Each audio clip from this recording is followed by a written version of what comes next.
Hola, yo soy Magdalena Morales García y compañera Karen López Fuentes y yo somos estudiantes de Psicología en el Sistema de Educación a Distancia de la UNAM.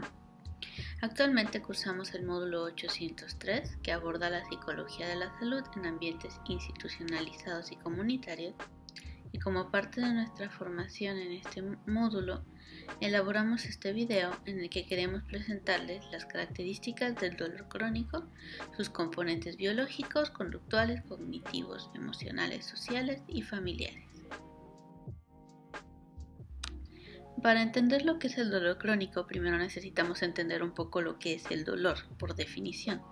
Tanto los neurólogos como los algólogos son los que estudian el dolor, se especializan en lo que son las anestesias, el tratamiento del dolor, entender las causas del dolor. Y estos algólogos y los neurólogos definieron a finales del siglo pasado lo que es la nocicepción. Lo describen como el acto reflejo que existe entre la señal que manda el cuerpo al sistema nervioso, al cerebro, para avisar que hemos sufrido algún daño en el organismo, ¿no? Si te cortaste, si te pegaste, si te quemaste, daños físicos. Y a partir de esos daños físicos, el cerebro envía señales de respuesta, ¿no? Esas señales de respuesta suelen ser subjetivas, ¿no? Suelen ser lo que nosotros conocemos como dolor. A esa respuesta, a esa consecuencia al arco reflejo por habernos herido, se le llama dolor. Ese dolor tiene un contenido emocional, tiene contenido cognitivo, tiene contenido conductual, tiene contenido social y tiene contenido familiar. El término técnico para estos daños físicos son estímulos lesivos. Estos estímulos lesivos producen una respuesta subjetiva en el organismo, ¿no? O sea, es una respuesta que tiene componentes emocionales, tiene componentes cognitivos, tiene componentes sociales, a partir de los que el organismo produce una respuesta, produce una acción. Aunque el dolor es algo que el ser humano conoce desde toda la vida, la definición que más se acepta actualmente la dio la Asociación Internacional del Dolor, del Estudio del Dolor, en 1986. Realmente es muy reciente. Esta definición dice específicamente que el dolor es una experiencia sensorial y emocional desagradable, con daño tisular actual o potencial. El daño tisular es un daño que ocurre en el tejido. Actual o potencial, es decir, que es un daño que ya ocurrió o que podría ocurrir, o es una experiencia sensorial descrita en términos de dicho daño, es decir, que también se define el dolor cuando tú sientes que te cortaste y te duele, pero en realidad no hay ninguna herida ahí, ¿no? Eso también se clasifica, se describe como dolor, porque al final, como la experiencia sensorial es subjetiva, entonces el dolor existe, aunque la herida no esté ahí, el dolor existe. En ocasiones, cuando el dolor ha durado tanto tiempo, como suele ser en los casos de dolor crónico, o cuando tú percibes que ha pasado mucho tiempo y sigues teniendo este dolor, empiezas a restringir tus actividades, empiezas a sentir que volver a la vida antes del dolor es una amenaza, y entonces este pensamiento, estas expectativas bajas de recuperación, de decir puedo volver a tener una vida normal sin dolor, desaparecen. O sea, esas ideas de que puedes volver a tener una vida normal sin dolor desaparecen. Empiezas a tener los problemas y conductas desadaptativas, ¿no?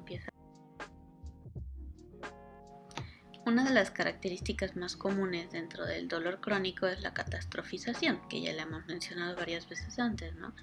Al final, cuando una persona distorsiona los eventos y los hace más grandes de lo que son, empieza a rendirse, ¿no? Se empieza a pensar que no puede hacer nada para mejorar, no puede hacer nada para evitarlo, y entonces este error de la interpretación empieza a aumentar el dolor, ¿no? Empieza a incapacitar a la persona. En este ámbito, el dolor se describe como la interpretación exagerada y negativa del dolor y sus consecuencias. donde un evento relativamente neutro puede ser transformado en una catástrofe, algo que a lo mejor no era tan grave, se vuelve algo innecesariamente. Desde una perspectiva neurobiológica, el dolor involucra componentes nociceptivos, inflamatorios y neuropáticos. En el dolor clínico, las alteraciones en sistemas físicos pueden llevar a cambios conductuales determinados por modificaciones en circuitos neurales ocasionadas por un procesamiento psicológico alterado.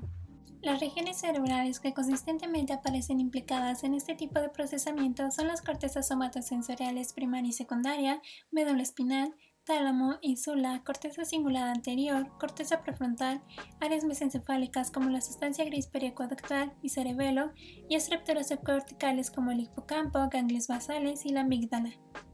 Desde un punto de vista psicológico, los desórdenes de dolor crónico están ocasionados por procesos somáticos o por niveles de tensión significativos, de forma que podría haber una enfermedad física, pero también un proceso funcional como una reacción fisiológica al estrés en forma de tensión muscular, hiperactividad vegetativa o aumento de la sensibilidad de los receptores del dolor.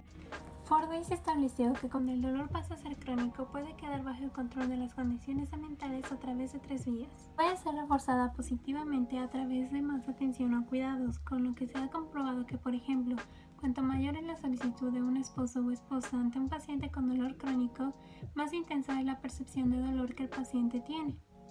También puede ser reforzado negativamente si sus consecuencias le permiten al sujeto liberarse de situaciones o eventos desagradables, como por ejemplo el trabajo, confrontaciones familiares, asunción de ciertas responsabilidades, e incluso puede ser un medio eficaz para personas mayores para así evitar situaciones que les sean difíciles de manejar por sus limitaciones intelectuales.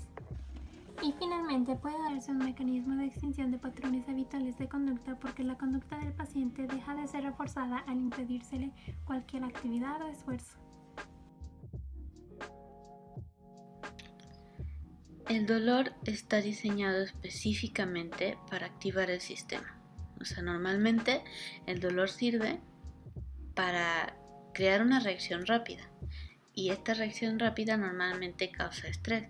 El estrés puede ser manejable por un tiempo, pero cuando tienes dolor crónico, el estrés se vuelve algo constante. Cuando tienes dolor crónico empiezan a aparecer síntomas depresivos, empieza a aparecer la ansiedad, empiezan a aparecer todas estas complicaciones asociadas al dolor crónico.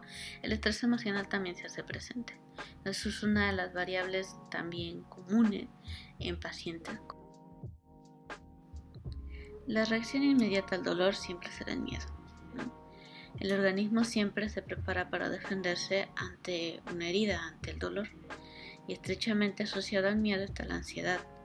La ansiedad se presenta cuando nos predisponemos a la amenaza. No es un decir, ay, me va a doler, me va a doler, me va a doler. Y al final, como te predispones, pues la emoción se intensifica. El dolor también se intensifica.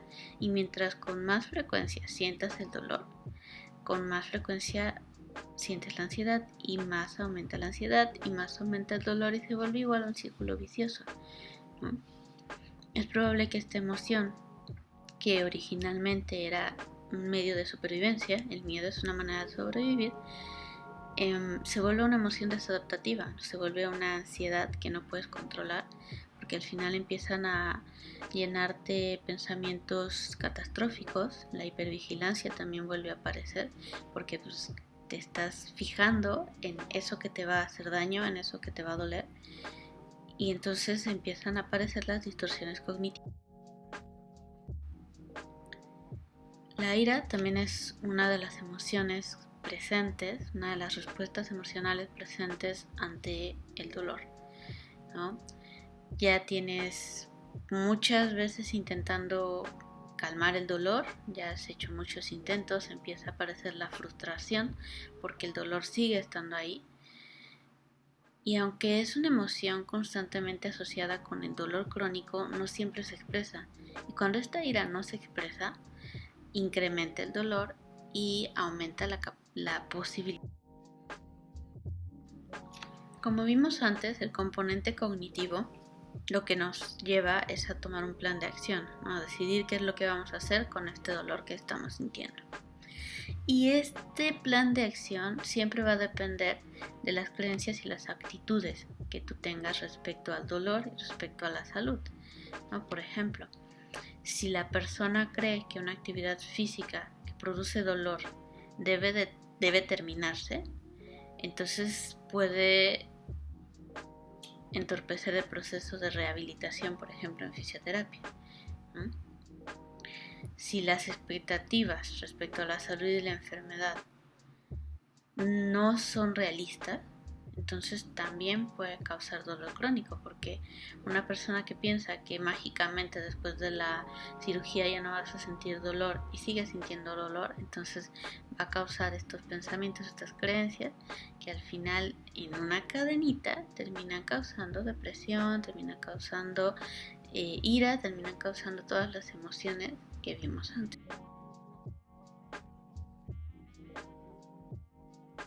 El modelo biopsicosocial ha sido ampliamente aceptado en el proceso de dolor crónico, siendo el apoyo brindado por la familia un área de gran interés en la investigación social. La experiencia con el dolor crónico vivida por los miembros de familia tiene distintas dimensiones, de forma que ésta podría ser responsable inconscientemente de mantener el dolor o bien podría jugar un papel importante como agente de afrontamiento positivo del mismo. Los modelos psicológicos en el estudio del dolor se centraban en los aspectos sociales en cuanto a su rol de reforzar o castigar las conductas del mismo. Posteriormente, investigaciones más recientes trasladaron su interés a una perspectiva más amplia que incorporaba la comunicación emocional entre pacientes, su familia y todos aquellos que proporcionaban su cuidado, estudiando así la empatía interpersonal y el apego. La empatía interpersonal es un proceso a través del cual la familia y cercanos intentan comprender y responder a las emociones de las personas con dolor. También ha sido investigada en los profesionales de salud, en donde plantean que aquellos que expresan confianza y calman a sus pacientes pueden reducir sus preocupaciones a corto plazo, mejorando la aceptación y compromiso con el tratamiento. Respecto al apego, investigaciones muestran que la existencia de un apego inseguro con los padres o cuidadores al inicio de la infancia constituye un factor de riesgo para respuestas desadaptativas en las que se incluye el dolor. También se ha estudiado el apego en adultos y se propone un modelo de predisposición al dolor crónico. El dolor es en parte una experiencia emocional, por lo que se debe reconocer también la participación de los procesos de aprendizaje neurológicos, psicológicos y cambios sociales. Sin embargo, pese a la existencia de evidencia científica que describe la dinámica entre los factores antes mencionados, aún no está completamente incorporada en la práctica médica general, por lo que el dolor suele ser tratado únicamente como una experiencia sensorial en función del tejido dañado o bien como un síntoma de enfermedad. Una de las desventajas que se menciona son bastante comunes en las intervenciones psicológicas para el dolor crónico es la adherencia al tratamiento, ya que en investigaciones realizadas se encontró que cerca del 33% de los pacientes no terminan los programas de intervención psicológica. Otra de las desventajas es llevar a cabo un tratamiento interdisciplinar en el que participen médicos, psicólogos, asistentes sociales y fisioterapeutas, ya que no todas las instituciones cuentan con todos los profesionales necesarios de salud.